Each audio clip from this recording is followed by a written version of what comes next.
Okay, welcome colleagues. I'd just like to begin by introducing Professor Clive Bonsall to his inaugural lecture.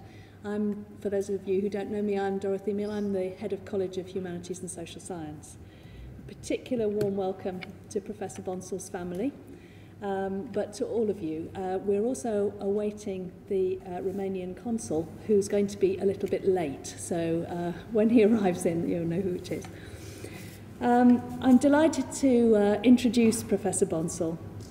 His first degree was in prehistory and archaeology at Sheffield University, and after graduating he took up a junior research post at the British Museum and then came to Edinburgh in 1978, first as a lecturer, but then he's had a number of promotions, culminating in his being awarded a personal Chair of Early Prehistory in 2009. His research interests include hunter-gatherer societies, the transition to farming in Europe, the reconstruction of ancient diets, and human-environment interactions. In recognition of his contribution to southeastern European archaeology, he was elected as a corresponding member of the Romanian Academy of Sciences in 1997 and as an honorary member of the Bulgarian Academy of Sciences National Institute of Archaeology in 2010. Among his very many publications are the Mesolithic in Europe, the human use of caves, the iron gates in prehistory, and submerged prehistory this year. We're looking forward to the lecture entitled Farmers, Floods and River Gods, in which we'll hear a good deal more about his body of work. After the lecture, there's going to be some time for questions, and then you're all invited to an informal reception in the room just along from here, the Lorimer room. So I'm hoping as many of you as possible will join us to celebrate the inaugural lecture. Professor Bonsall. Thank you very much. I take it this is on. They've wired me up pretty well. Okay, let me start by just giving you some background, because not many people will, I guess, not everybody here anymore, I guess, will know what the Iron Gates is or where the Iron Gates is. My students will, because many of them have been there, but so let's fill in that background. Now, the Iron Gates is here. It's, if you like, probably the best definition I can give of the Iron Gates is that it is the section of the lower Danube Valley between Serbia to the south and Romania to the north, therefore where the river forms the border between those two countries. So it's a 230-kilometre long stretch of the Danube Valley, which the first 130 kilometres of which is where the river Danube winds its way through the Carpathian Mountains, forming quite a spectacular series of gorges. And then it emerges on the other side of the Carpathian Mountains at the edge of the Wallachian Plain and continues across a landscape of much more moderate relief. So there are two distinct physiographic zones within the Iron Gates, but archaeologically they're not so different.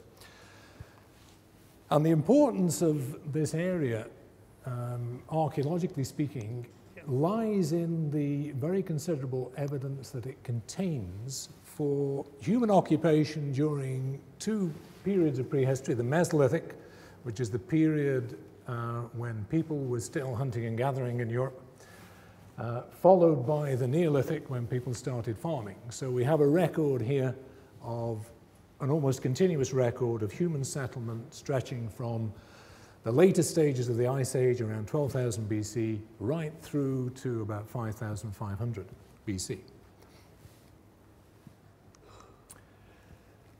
But now we need to look at the bigger picture, because if we go back to 12,000 BC, as far as we know, everybody living in the world at that time was a hunter-gatherer.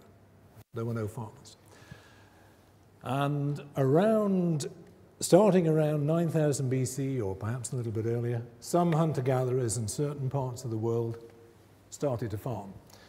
And one of those areas where farming began with the domestication of cereals and other crop plants and the domestication of animals like sheep, goat, cattle and pig was in the Near East, particularly the Levant here, stretching around into southern Anatolia and down the Zagros Mountains in Iraq and Iran. And from that early center of agricultural origins in Southwest Asia, farming spread in basically all directions. And one direction in which it spread, of course, was through Anatolia into southeastern Europe. And the first farmers in southeastern Europe, their sites are down in Greece. And farming had been established there by at least 6,200 BC, probably or perhaps by 6,500 BC. And then from there, farming is thought to have spread fairly rapidly through the Balkans.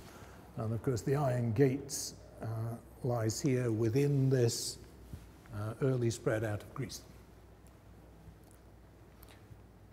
And as farming spread, of course, a whole new material culture. It wasn't just the economy, there were new kinds of artifacts that came along with it, particularly pottery. So with farming, of course, came new technology, pottery, polished stone tools, a whole range of new kinds of ornaments, using new materials. And of course, probably a new ideology reflected in the presence of figurines, sometimes made out of alabaster, sometimes made out of ceramic and other materials. So there was a whole package of things that came with farming. Now, one of the big questions, which we'll return to right at the end, is how did farming reach Europe? Was it brought by farmers who migrated out of Anatolia and the Levant? Or was farming basically developed by local hunter-gatherers, Mesolithic hunter-gatherers, who were in contact with farmers in these regions? Now, if we were to go back and ask archaeologists this question, say, before 1960, if we were to ask, say, Gordon Childe, who was the first Abercrombie Professor of Prehistoric Archaeology in Edinburgh, probably Gordon Childe would have no doubt that farming was introduced to Europe by immigrant farmers from Anatolia and Southwest Asia. And that's because in those days, before the 1960s, hardly any Mesolithic hunter-gatherer sites were known anywhere in southeastern Europe. So it appeared to archaeologists at the time that immigrant farmers were entering an empty continent. And then something happened which changed everything. And that something was the decision by the then communist governments in Romania and Yugoslavia to dam the Danube, to build two giant dams across the Danube to harness the power of the river, hydroelectricity, to control flooding, to improve navigation, and particularly to improve navigation through the Iron Gates Gorge, where the river had a very steep gradient and there were a whole series of rapids. And barges couldn't get past these rapids very easily. And this is one of the dams they constructed. This is Iron Gates 1, completed, I think, in 1969 or 1970. And then there's a second dam about 100 kilometers downriver, Iron Gates 2. And these dams, of course, raised the water level upstream, which raised the water level really right back up to Belgrade, several hundred kilometers upstream. Now, a lot of communist governments in Eastern Europe had a lot of bad press, but one of the good things they did in advance of dam construction on the Danube is that they realized that this was an area that was very rich in archaeology. And the archaeology that they knew about in the 1960s was the Roman archaeology and the medieval archaeology. Because the Danube, as well as being a major communication route and transport route, was also strategically very important. It was strategically important for the Romans. This was effectively the frontier of the Roman Empire in various places. And the Romans had trouble with the Romanians, the Dacians, to the north. And so a lot of military installations along the Danube and the Iron Gates, constructed by the Romans and later on by the Ottoman Turks and the Austro-Hungarians. It was mainly military archaeology. And of course, one of the things the Romans did, one of the great wonders of the classical world, is this remarkable bridge that they constructed across the Danube, spanning 1 kilometer across the Danube, built out of wood on stone foundations. And this was built in AD 103 to 105, remarkably quickly, to basically service their legions who were fighting the Dacians in Romania. And of course, their victory, ultimate victory over the Dacians, of course, is commemorated in Trajan's Column in Rome, and where you see the bridge over the Danube, and you see it on Roman coins of the time. So the Romanian and Yugoslav governments of the 1960s decided that they had better fund some rescue archaeology if they were going to flood just a narrow zone along both banks of the river. And that's what they did. What they found, of course, was not a lot of Roman and medieval archaeology. I'm sure they found some. What they found there was a wealth of prehistoric archaeology, the first prehistoric sites in this region, almost the first prehistoric sites, were found during this rescue excavation phase in the 1960s. And effectively, what they found was, as I've said, an almost continuous record of Mesolithic hunter-gatherer and early Neolithic, early farmer settlement spanning 6.5 millennia. And of course, that discovery reignited the whole debate over who were Europe's first farmers and what role hunter-gatherers, indigenous hunter-gatherers, may have played in the spread of farming across Europe. And more important than that, I mean, we do have a few Mesolithic sites elsewhere in southeastern Europe, but they're mainly in caves. What's important about the Iron Gate sites is that there are very few cave sites here. These are mainly open-air sites and sometimes quite large sites on both banks of the river, sometimes on islands in the river. And more important than that, not only do you have Mesolithic sites and Neolithic sites, you very often have early Neolithic occupation on the same sites as earlier Mesolithic occupation. So this is something you find nowhere else in southeastern Europe or central Europe. And so they sent in teams of archaeologists, virtually all the archaeologists, all the prehistoric archaeologists in Romania and Yugoslavia were sent into the Iron Gates to excavate these sites very rapidly. In the best cases, they had 2 or 3 years to excavate these sites, and in the worst cases, they had just a few days before the water level rose too high. And there were a lot of sites to excavate, over 50 sites. At least 50 sites were discovered here, which had to be excavated within the space of a few years. And of course, anybody who works in this region, it's a very remarkable area with some very rich archaeology, wonderful preservation in these sites. Anybody who works here is very fortunate. And I'm sure the archaeologists of the 60s regarded themselves as very fortunate to work here. But one man was luckier than everybody else because he was sent, this was Dragoslav Strejević, the late Dragoslav Strejević, Serbian archaeologist, who was sent, who was given the concession on a site known as Penske View on the Serbian bank of the river. The word via, V-I-R, in Serbo-Croat refers to a whirlpool, and it's one of these sets of rapids in the Danube, effectively. So it's the whirlpool opposite the mouth of the Lipena River, which is a little tributary that comes in from the west. What Strejević found at Penske View was something very, very remarkable. Really the most remarkable site in a region of remarkable sites. What he found here were the remains over something like 4,000 square meters. He excavated 4,000 square meters of the site down to a depth of about 4 meters. So he shifted a lot of soil on this site. He found here the remains of at least 70 structures over that area. And you can see what he found. These structures have, all of them, the same trapezoidal-shaped ground plan, arranged more or less in rows along the riverbank. And this riverbank, you don't get the impression from this slide, it's actually quite steeply sloping. So these buildings were built on platforms that were cut into the sloping bank of the river. And these structures were furnished with lime plaster floors. They made lime plaster, which requires a very special technology. It's not a simple thing to do. It requires a lot of time and a lot of material to produce it. And you make a plaster, you pour it down on the floor of the building. And if we look at this one, you can see they have quite elaborate stone fittings within them. rectangular stone-lined pits which are interpreted as hearths, and what are interpreted as entrance facades to the building. And in many of these, there were burials inserted through the floors of the building, sometimes sealed under the plaster floors of the buildings, very often baby burials under the floors of the buildings.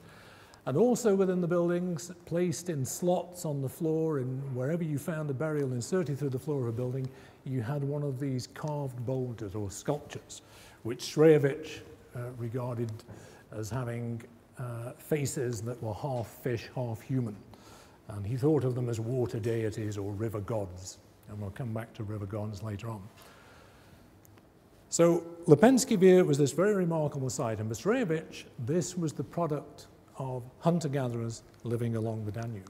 And out of all, not only Penske View, but all the other sites, out of all this information that was produced very quickly in the 1960s, quite a compelling picture was built up of a hunter-gatherer civilization that Shreyevich called the Penske View culture, that began around 12,000 BC at the end of the Ice Age, with small groups of nomadic hunters living in caves in the mountains above the Danube, exploiting forest animals like deer. Then eventually, after a few thousand years, settling down, setting up fishing villages on the banks of the Danube, changing from hunting deer and other animals, wild pig, to relying on fish along the Danube, and steadily from that point developing economically, socially, technologically. And so well adapted and so successful was this hunting and gathering or fishing adaptation along the Danube that Shreyevich and other archaeologists saw in this a culture that, or civilization that survived long after farming became established in the areas round about, perhaps survived for as much as 1,000 years after the areas round about were filled with farmers. So it was always considered for a long time that there was a long Mesolithic survival within the Iron Gates. Now that remained the party line, so to speak, for several decades. But a new phase of research began in the 1990s, and it actually began as a result of a PhD thesis that was written, presented in this university by one of my research students, Rosemary Lennon, who is no longer in archaeology, sadly.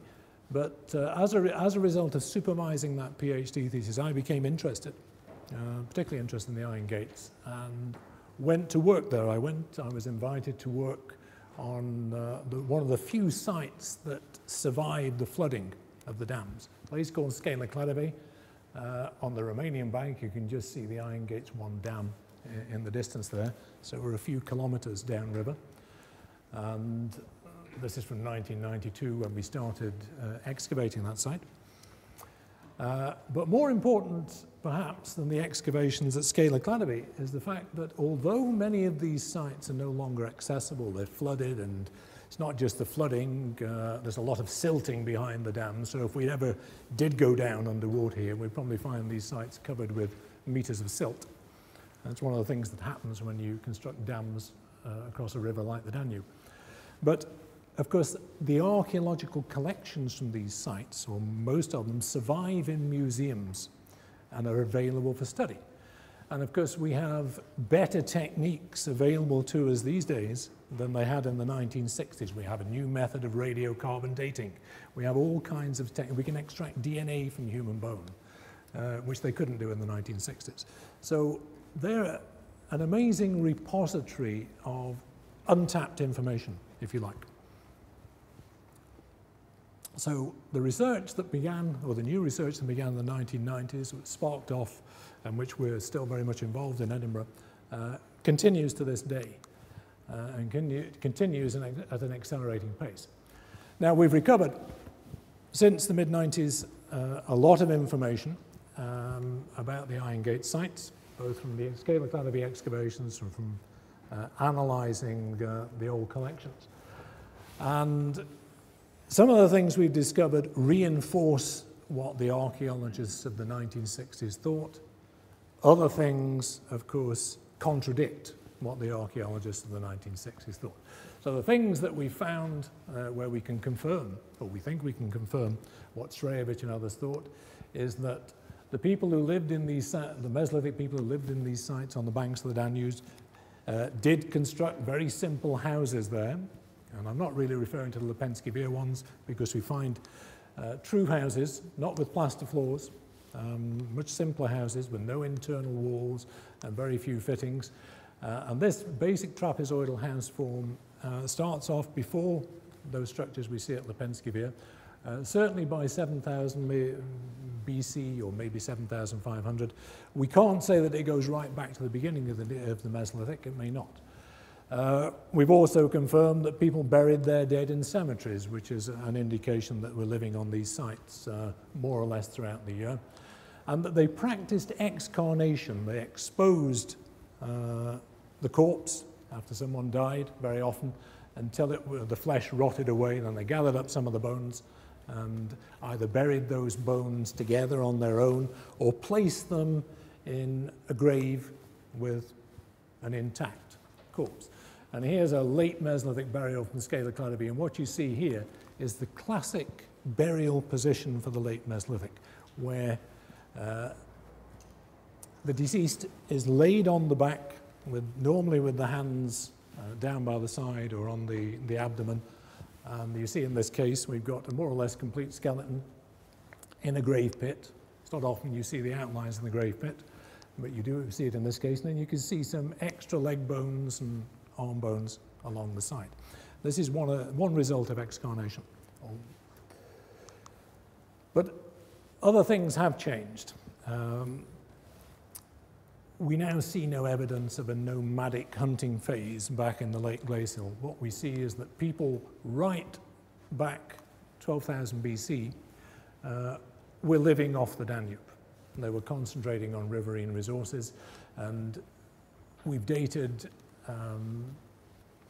burials and other remains which show that some of these settlements go back to nearly 10,000 BC and probably older. We just haven't dated the ones before that. Fish and shellfish remains are always abundant in these sites, far more abundant than the bones of land mammals. And of course, the one thing that Rosemary Lennon started back in the late 80s, running on into the 90s, was looking at the chemical composition of collagen in bone, the bone protein. And the results of bone chemistry analysis, which Rosemary started and Katrina Pickard and I have continued, reinforces this picture of the Iron Gates Mesolithic people right the way through the period of which we can document in the Iron Gates, living off the riverine resources in the Danube, because you see that we've got nitrogen along this scale and carbon isotopes along this scale, and the very heavy nitrogen and carbon isotope values indicate a diet that involved the consumption of a lot of fish. We'll come back to these people here later because they're rather special. But we compare those, the Mesolithic people, with the first Neolithic farming people in this region, whose diets included a lot less fish. They were still eating fish, but they were eating much more terrestrial food, which was presumably farm produce. And you see a very sharp contrast between Mesolithic and Neolithic diets here. Another thing we discovered, well, maybe not so much discovered, it was known, but we've reinforced this and gathered a lot more information. This is work undertaken mainly by my colleague Kath McSweeney, working on human remains recovered in the current excavations at Scala Cladoby, but also the older excavations. And what we've discovered, or what she has discovered, is that many of the people who are buried at Scala Cladoby died violently. Lots of fractures of skulls, lots of fractures of the forearm, called parry fractures because you put your arm up to parry the blow. And also, as you can see in this slide, many instances of people who were shot with arrows, bone-tipped arrows. And here's a bone arrowhead sticking into part of the pelvis of an individual. And you can just pick out here a hole which marks the trajectory of a second arrow into the same pelvis. And in the X-ray photograph, you can see that. This particular individual, in fact, had 5 such injuries. Now, you could, I suppose, if you just find one embedded arrowhead, pass it off as a hunting accident, but 5 such injuries would be remarkably unlucky, I think. So clearly we're dealing with violence here, but are we dealing with endemic violence in the Iron Gates Mesolithic? Probably not, because scalar cladoby is almost unique in this respect. There are 1 or 2 other sites in the Iron Gates where you get 1 or 2 instances of bone arrowheads embedded in human bones. But you don't get the impression that this was something that was endemic throughout the region. Very probably, on the basis of our radiocarbon dates, we could probably assume that this was either a single event, a single raid on this settlement, or closely spaced series of events. But the reason I show this is because it led on to quite an important discovery of much wider significance for archaeology. And that is when we came to date what we had here, one of the things we did was to date the human bones, but also the bone arrowheads. And the bone arrowheads are made from the bones of terrestrial animals, animals that live off terrestrial vegetation, like deer or wild cattle. And consistently what we found was that the human bones gave us radiocarbon ages that were hundreds of years older than the ages of the animal bones that were embedded in them. So there's no question here that the animal bone and the human bone are absolutely contemporaneous, but the radiocarbon dates are 450 years apart. And that's down to the fish-based diet.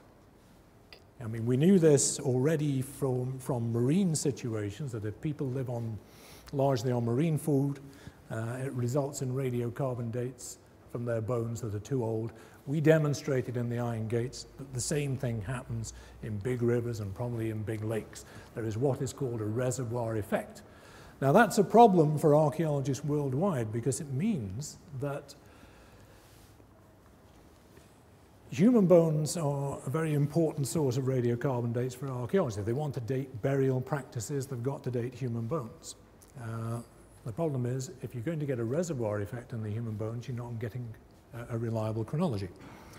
Although we can correct for this to some extent, or we think we can correct for this to some extent, this is work done with Gordon Cook at SUARC at East Kilbride, using the nitrogen isotope value from the bones.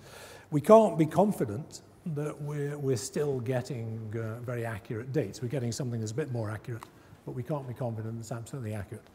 So what is the answer to this? Well, the solution to this may be to break down the collagen in the bone into its constituent amino acids. And because the individual amino acids possibly come from different parts of the diet.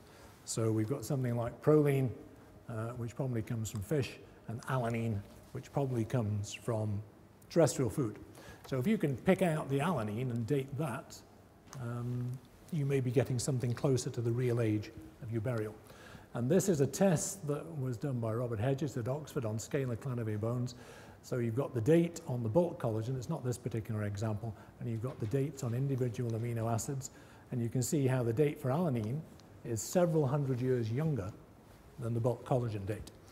So, and the NERC was sufficiently interested in this approach and the attempt, or the suggestion that this might be developed as a routine method for dating human bone, that they're actually funding a new project now, based in Oxford, but in which I'm involved, to try and develop this technique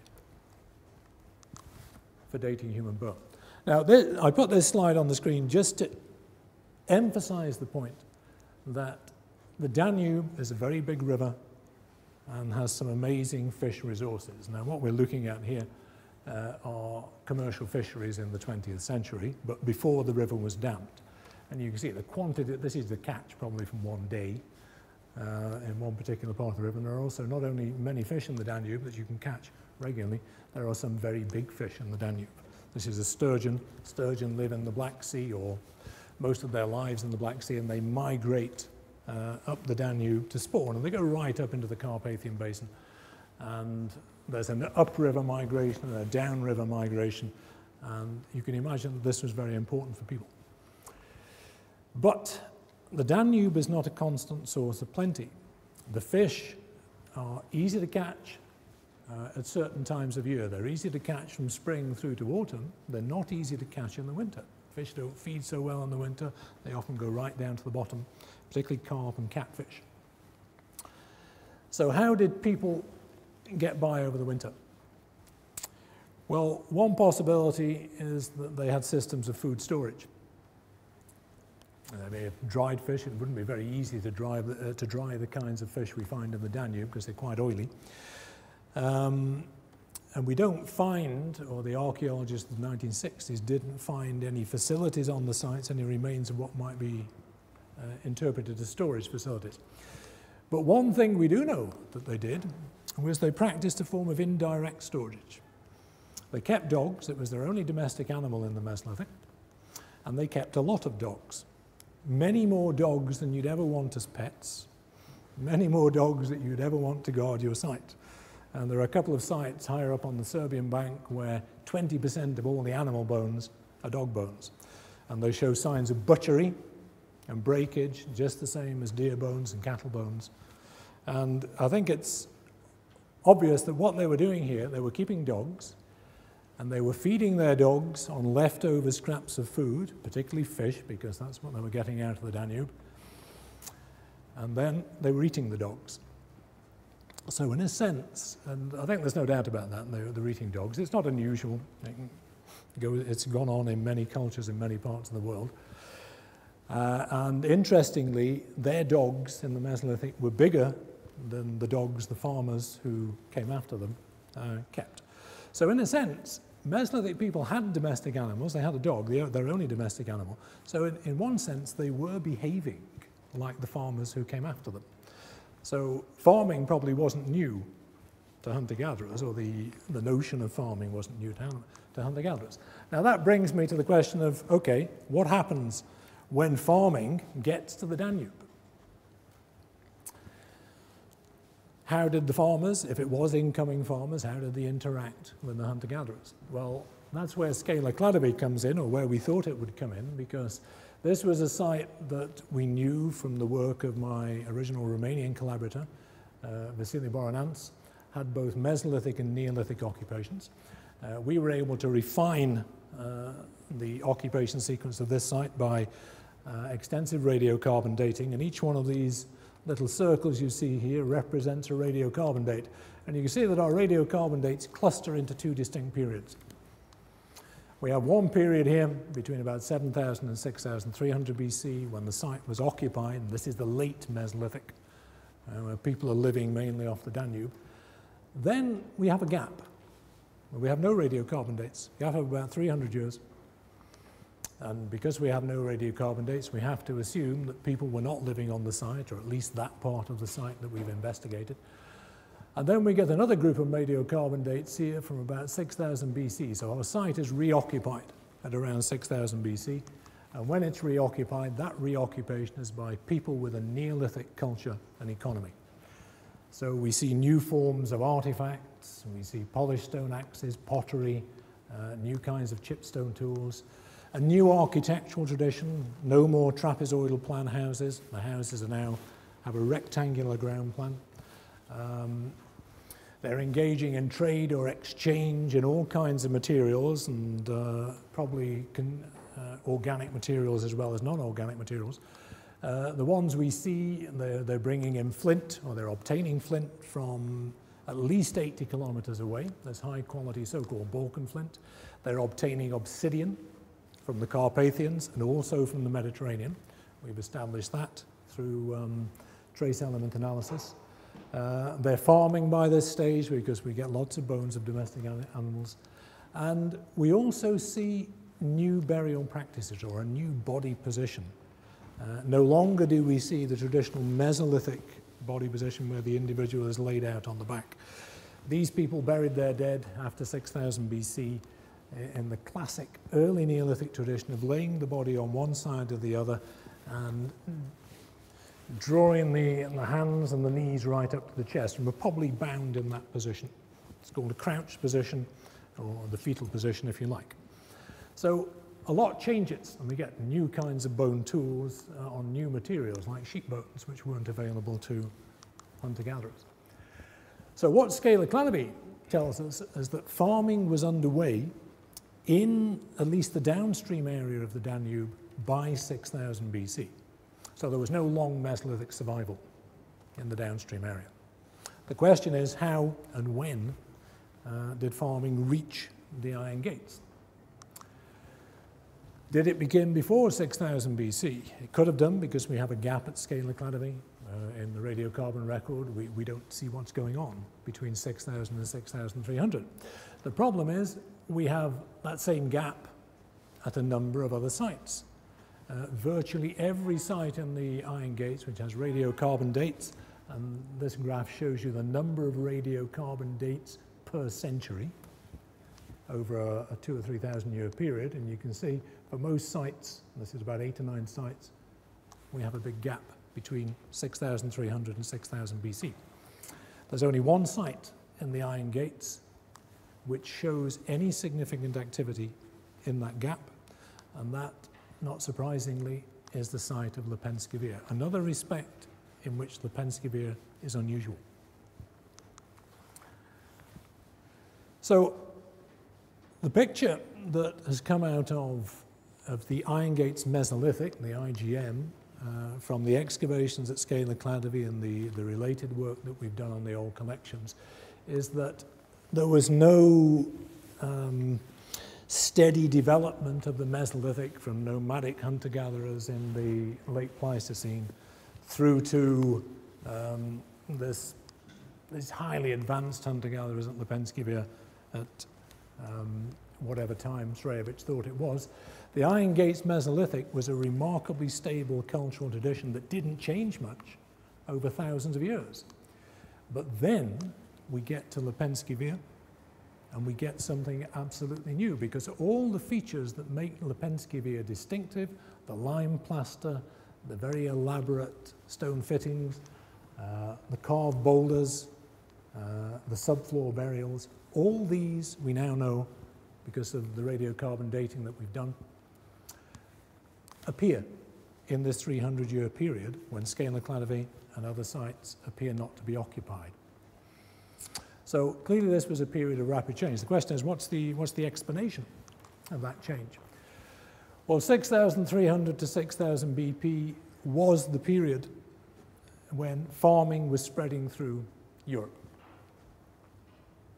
So it's logical, I suppose, to assume that what we see happening at Penske View between 6,300 and 6,000 BC has to do with the spread of farming through Europe. And most people would subscribe to that. I don't subscribe to it wholeheartedly, but you know, it's easier to see the lime plaster pyrotechnology on the subfloor burials being linked somehow to contact with farmers, because all these things are found earlier in the Near East where farming originated. The spondylus shell ornaments that we see occasionally at Penske View, we don't see these elsewhere in the Mesolithic. We only see them in the Neolithic, in the early Neolithic, and they were traded around among Balkan early farmers. And the pottery, the ground edge tools, which are found in one or two of the buildings, well, more than one or two of the buildings at Penske View, were also introduced to the Balkans with farming. So it's natural to see all these things as having something to do with the expansion of farming to the Balkans. But did it come in as a package? Did it all come in at the same time? And my feeling on this is that it didn't all come in at the same time. The lime plaster pyrotechnology and the subfloor burials are there at 6,300 BC. The spondylus shell ornament, spondylus is a big bivalve, an oyster-like mollusk which lives in the Aegean and was highly prized for its big, thick shells, which are good for making ornaments. But spondylus shell ornaments, well, we have very few radiocarbon dates on relating to contacts with spondylus shell, but it seems to be in the Iron Gates about 6,100. It's not there at the beginning. The pottery and the ground edge tools, you would be hard pushed to really get the appearance of that. Not everybody agrees with this, but I think this is the case. I don't see this before 6000 BC. And then, of course, the first evidence of domesticated animals, apart from dogs, we don't see in the Iron Gates until just after 6000 BC. So these things, I think, do not come in all at the same time. They come in gradually. So if it's contact with farmers, we have to ask, where are the farmers here? Well, this is a hastily prepared little map with some radiocarbon dated sites. And these sites, represented by the solid red dots, are definitely older than 6200 BC. Some of them may be several hundred years older than that. And you can see they're all down in Greece and Western Anatolia and on Crete. There's a site here down in southwestern Bulgaria, almost on the Greek border, which is definitely older, or around 6100 BC. But further north, in the central Balkans, northern Balkans, you're hard-pressed to find any Neolithic settlements, any early farming settlements, much before 6000 BC. So if what we see at the Penske View from 6300 is contact with farmers, and it may well be a lot of it, then some of those contacts start off being long-distance contacts over hundreds of kilometers, which is not impossible, because we see the same thing going on in the Mesolithic. You know, shells, marine shells were moving into the Iron Gates, even in the Mesolithic, and they had to have been coming 500 or 600 kilometers. So long-distance contacts were possible, and I think what you see is the contact, the agricultural frontier getting closer and closer and closer to the Penske View and the Danube Valley, until eventually farming is established right across the area. So we begin to get a picture of the way in which the transition from Mesolithic to Neolithic is happening in the Iron Gates. Now, stable isotope analysis of human bone collagen shows us something interesting at around this time. We come to this blue box here. Now, most of the people buried at the Penske View in the period between 6300 and 6000 BC had very strongly aquatic diets, had very heavy nitrogen and carbon isotope values, so they were eating a lot of fish, more so than earlier in the Mesolithic. Yet, all these people were buried in, those that are buried in this way anyway, were buried in the traditional Mesolithic fashion. And everybody buried at the Penske View after 6000 BC has a much more terrestrial-looking diet. And these are the farmers, and these are the final Mesolithic hunter-gatherers. But what's interesting here is, out of all the people whose bones we've analysed, all the skeletons we've analysed, there were 3 individuals that we found who were buried in the Mesolithic fashion and belonged to this phase, who had Neolithic-type diets.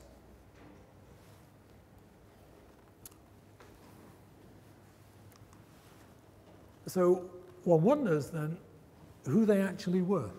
And there are various possibilities. Were they actually farmers? I mean, we have problems in dating human bone because of the radiocarbon reservoir effect. We can't say precisely where within that 300 period they belong on the radiocarbon dates. Could they belong to the end of the period when people started farming? Now, if we could demonstrate that there were local people, part of a population that turned to farming, the fact that they're buried in the Mesolithic fashion would support the view that local hunter-gatherers adopted farming. However, we can't demonstrate that. We may be in a situation, again, as the agricultural frontier gets closer and closer to the Danube, where the people along the Danube start to trade actively with the farmers and exchange fish for farm produce, but you'd have to exchange a lot of fish to end up with stable isotope values like that. You'd almost be eating a farmer diet.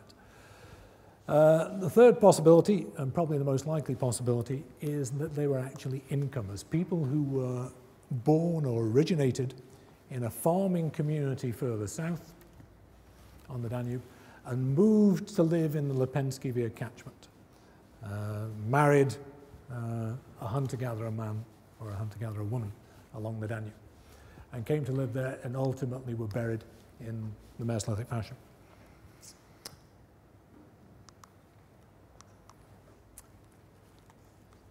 Now, whether they were foragers who became farmers, whether they were people who traded extensively with farmers, or whether they were actually incomers, doesn't really matter in one sense, because the implication of all those things is that they are late in the sequence of Mesolithic burials. But can we demonstrate it? We can't really demonstrate it, as I've said, by radiocarbon date, because our radiocarbon dates, for reasons I've explained, are not that precise. But this is where you fall back on standard archaeological evidence. This is forensic archaeology, and something we teach in Edinburgh as part of our master's courses. And one of the most important things archaeologists can do is obviously to record their excavations properly. And the most valuable records are sometimes the photographic record. And these are two photographs of one particular structure at the Penske View, taken at different stages of excavation. This is the final stage of excavation. This is an earlier stage of excavation. Now, basically, it's one of these trapezoidal houses. The arrow marks the rear of the house, the narrow end of the house, the upslope end away from the river, and so you can see that they're turned in that way. Now, all these skeletons, all these human remains here are very similar radiocarbon ages. We can't really separate them time-wise on the basis of radiocarbon dating. But if you make one fundamental assumption, which is that these people were not buried in grave pits, but were actually laid on the ground and covered over. Now, if somebody wants to ask me why I think that, I will explain afterwards. I haven't really got time to do it now. If we make that fundamental assumption, then you can work out the order in which these people were buried. So what we've got here is a skeleton sitting up on a soil pedestal.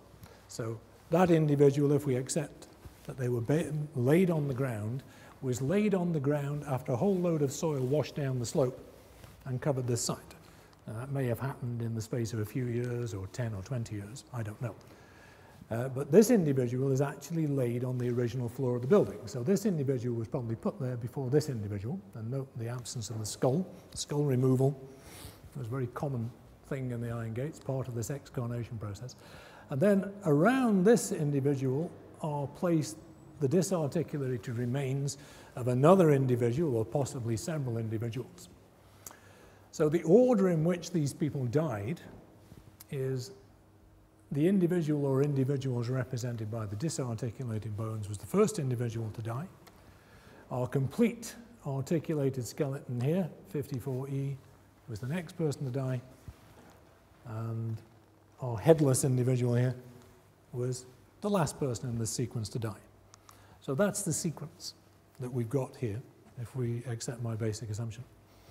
Now, what the stable isotopes tell us is that the first individual to die had the bog standard Mesolithic aquatic diet, whereas the two later individuals had the Neolithic diet. So at least in this one case, we can say that the final Mesolithic aquatic diet people are older than the people with the Neolithic diet. So whatever theory that supports, and the ones I offered you, it's an interesting piece of evidence. Now, not everything we see at the Penske View between 6,300 and 6,000 BC can, I think, be interpreted in terms of contact with farmers. Not all these changes that we see. And the one thing that can't easily be interpreted in terms of contact with farmers are these sculptures. Early farmers elsewhere in the Balkans or Anatolia, wherever, did not produce things like this. This is something unique to the Iron Gates. And what you have here is probably a symbolic representation of a sturgeon. I've twisted this photograph around. You've got the downturned mouth, the eyes, and along the body of a sturgeon, you get these bony plates called scutes, and you can quite clearly see them represented on this boulder. This thing is about 60 centimeters high, by the way. There's no scale on it.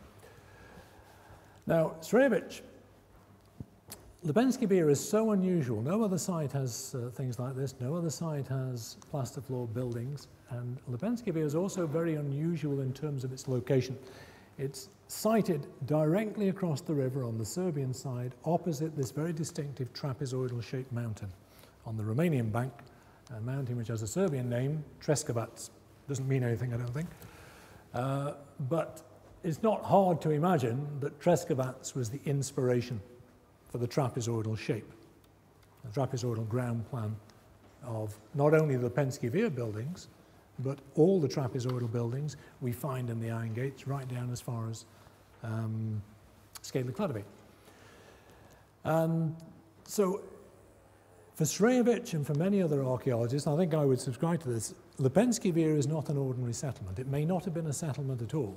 It is a very special site, some kind of religious centre, a centre for burial and religious activity, a sacred site if you like.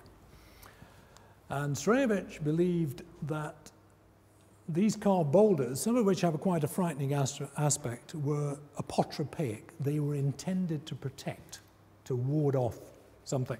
And because they're nearly always placed in these buildings, they are always placed in these buildings, next to burials. They were there to protect whoever was buried there. But what were they protecting against? Now, there is a view that they were protecting against the encroaching farmers. It's hard to see that when so much of the Neolithic paraphernalia starts to be accepted by the people at Penske View, and they ultimately accept the farming. Why would they be warding off the farmers? I think what you're seeing here, that what they're protecting against is something quite different. And what they're protecting against, I think, is that the appearance of these sculptures and all the other features unique features we see at the Penske View coincides with a distinct climatic event during the last 10,000 years. An early Holocene equivalent of the post-medieval Little Ice Age, a cold phase centered on 6,200 BC, known to geologists as the 8.2 Ka event. And the 8.2 K event was a period when across the North Atlantic, annual average temperatures dropped by 2, 3, 4 degrees centigrade, and climatic patterns got disrupted for several hundred years. It's thought to have been caused by the final collapse of the Laurentide ice sheet over North America, is that the Laurentide ice sheet eventually forms almost a sort of ring around Hudson's Bay, and behind it is thought to have been a big meltwater lake full of a lot of fresh cold water, bigger than the Caspian Sea, so the biggest freshwater lake known in recent geological history anyway. And eventually the ice melt through subglacial channels in this ice. All this water rapidly drains out in Hudson's Bay and into the North Atlantic. And that's supposed to have happened starting about 8,400 years ago, but peaking around 8,200 years ago. And when all this cold, fresh water gets into the North Atlantic, disrupts the thermohaline circulation and disrupts weather patterns, leading to a Little Ice Age event.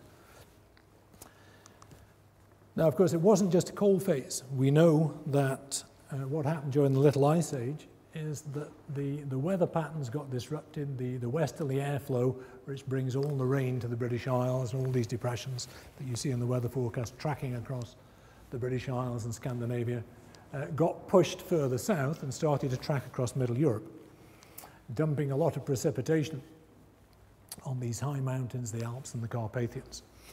Now, we know from work done in, geological work done in river valleys in France and Germany, that this was a period of more frequent big floods. Was it also a period of more frequent big floods along the Danube? Now, it wouldn't take a particularly big flood, 3-4 meters, to overtop the riverbank at Scaly Cladeby. And if that was happening, not once every 200 or 300 years, as it has done in recent memory, but if that was happening several times a generation, then obviously people are going to stop living so close to the river, and they're going to move back. So I don't think what we're seeing in the Iron Gates is an abandonment of sites so much as people shifting back from the river. But of course, you can't move your sacred site.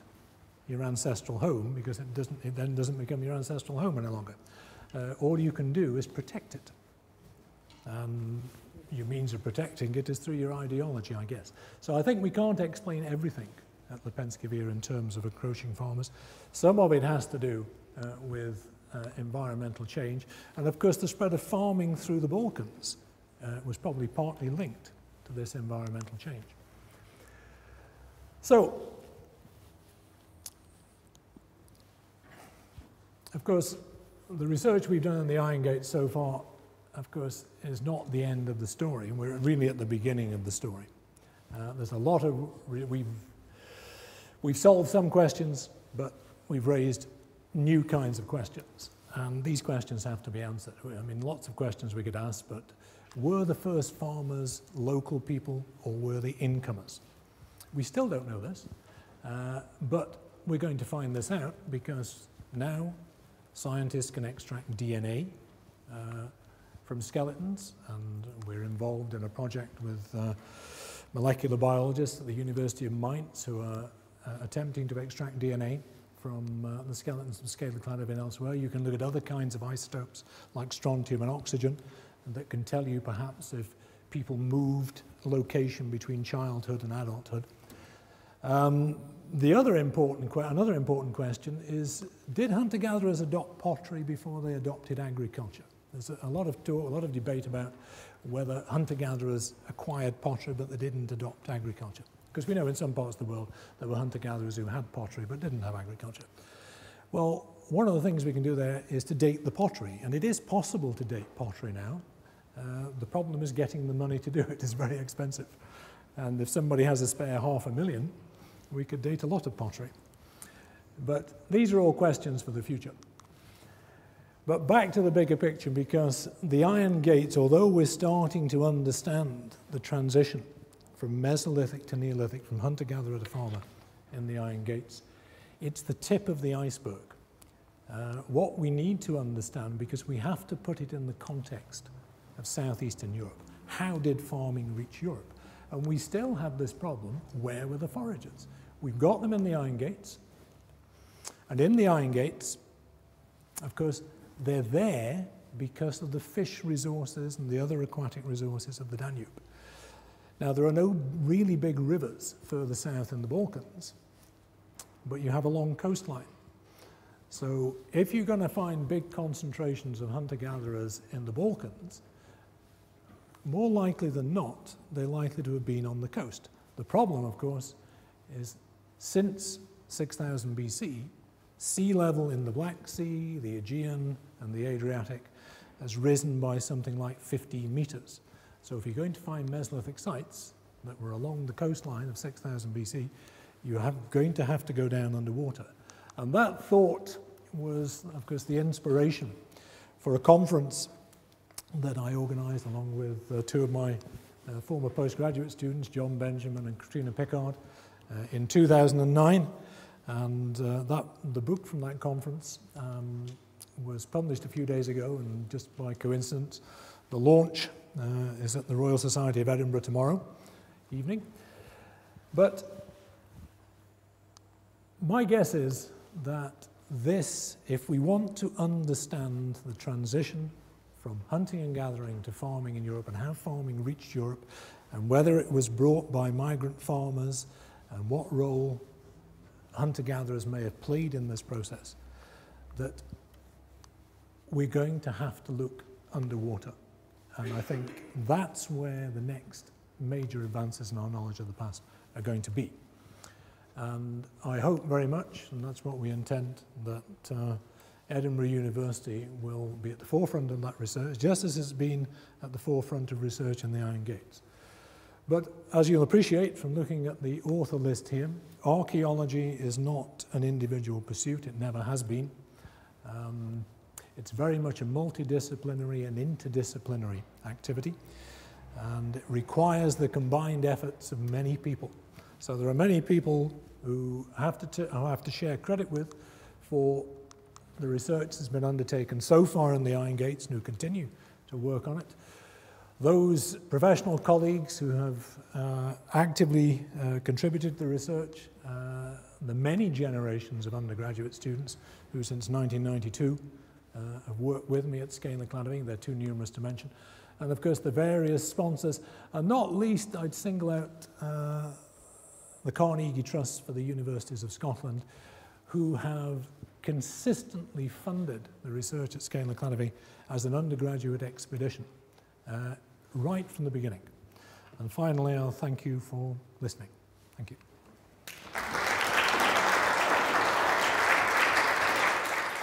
Thank you, Professor Bonsall, very much for that lecture. It was hugely interesting and revealing about the links between people's movements, large climate change events, and migration of people, or working out how the migration of people worked.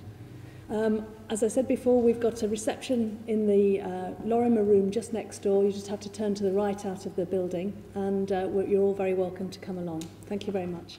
Thank you.